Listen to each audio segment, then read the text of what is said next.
हरीराम, कब तक ऐसे सपने देखता रहेगा? मेहनत कर, वरना भूखा ही रह जाएगा।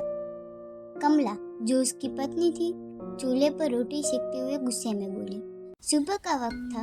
हरीराम की टूटी झोपड़ी पर सूरज की पहली किरणें आंगन में उतर रही थी और हल्की हल्की धूप मिट्टी के महक के साथ हवा में घुल रही थी। आंगन में मुर्गियां दाना चुग रही थी और पड़ोस से बैलों की घंटियों की आवाज आ रही थी।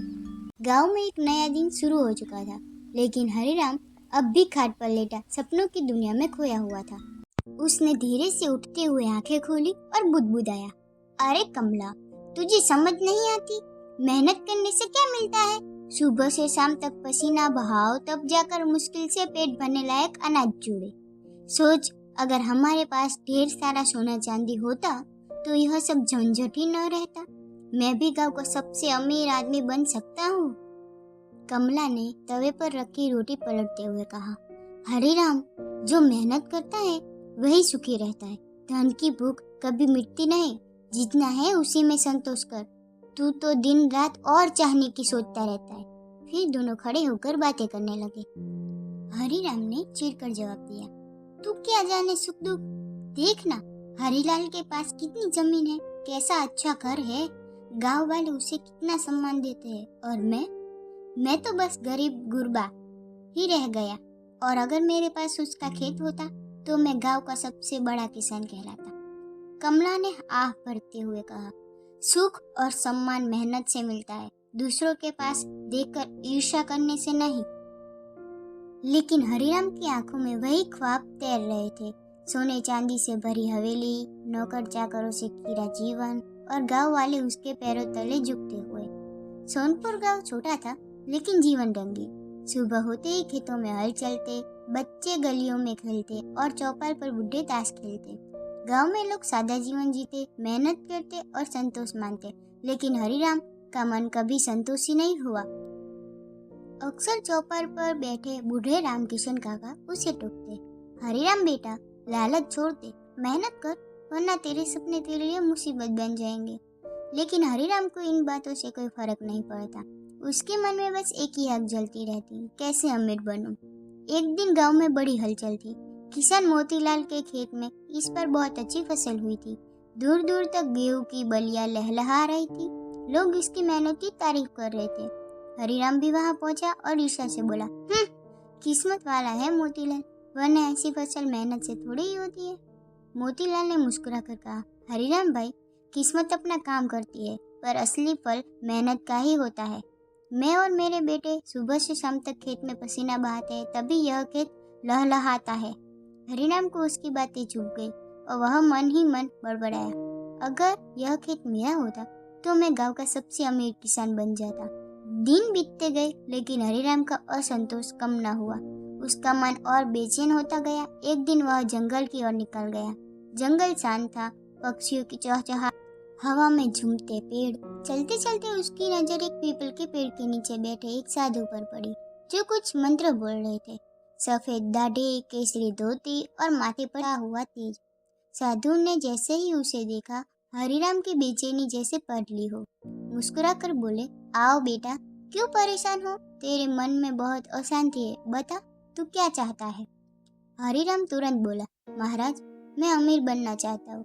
मेरे पास सोना चांदी, बड़ा घर और सब कुछ होना चाहिए। मैं चाहता हूँ कि लोग मुझे सम्मान से देखें और कोई मुझे गरीब न कहे। साधु ने गंभीर स्वर में कहा, तेरी इच्छा पूरी हो सकती है, लेकिन याद रख, लालच की कोई सीमा न रखी तो सब कुछ खो देगा। हरीराम ने जल्दी से कहा, महाराज, मैं लालच नहीं करूंगा, बस मुझे धन चाहिए। साधु ने अपना हाथ आगे बढ़ाकर एक लाल चमकती हुई मणि को अपने हाथ में लिया। उसमें से रोशनी झिलमिला रही थी। उन्होंने कहा, यह मणि ले, जब भी इसे हाथ में लेकर कुछ मांगेगा तुम्हें वह मिल जाएगा, मगर संतोष रखना सीख। यदि असीमित चाह रखी तो यह मणि तुझसे छीन जाएगी। हरीराम ने झटपट मणि पकड़ ली और साधु को धन्यवाद देकर घर की ओर भागा। घर पहुंचते ही उसने कमला से कहा, कमला, दोनों हाथ आगे करो। उसके बाद मणि को कसकर पकड़ा और कहा, मुझे सोने के सिक्के चाहिए। पल भर में सोने से भरा घड़ा उसके सामने आकर रह गया। कमला हैरान रह गई। हे भगवान, यह सब कहाँ से आया? उसने डरते हुए पूछा। हरीराम ने गर्व से कहा, यह मेरी किस्मत है कमला, अब हमें मेहनत करने की ज़रूरत नहीं। उसने फिर मणि पकड़कर कहा, मुझे बड़ा मकान चाहिए। और देखते ही देखते उसकी झोपड़ी की जगह विशाल हवेली खड़ी हो गई। उसने नौकर चाकर मांगे, हीरे और सोने के गहने मांगे, सब कुछ मिल गया। गाँव वाले हैरानी से देखते रहे। लोग कहते, देखो हरीराम तो रातों रात अमीर हो गया, जरूर किस्मत ने उसका साथ दिया है। कोई पूछता तो हरीराम अकड़ कर कहता, यह सब मेरी मेहनत का फल है। धीरे धीरे उसका रुतबा बढ़ने लगा। गाँव वाले उसके घर आने लगे, उसकी तारीफ करने लगे। हरीराम, तेरा तो भाग्य खुल गया, मेहनत ना करके भी सब कुछ मिल गया। लेकिन जितना लोग उसकी तारीफ करते, उतना ही उसके मन में लालच और बढ़ता। अब उसके पास सब कुछ था, फिर भी चैन नहीं था।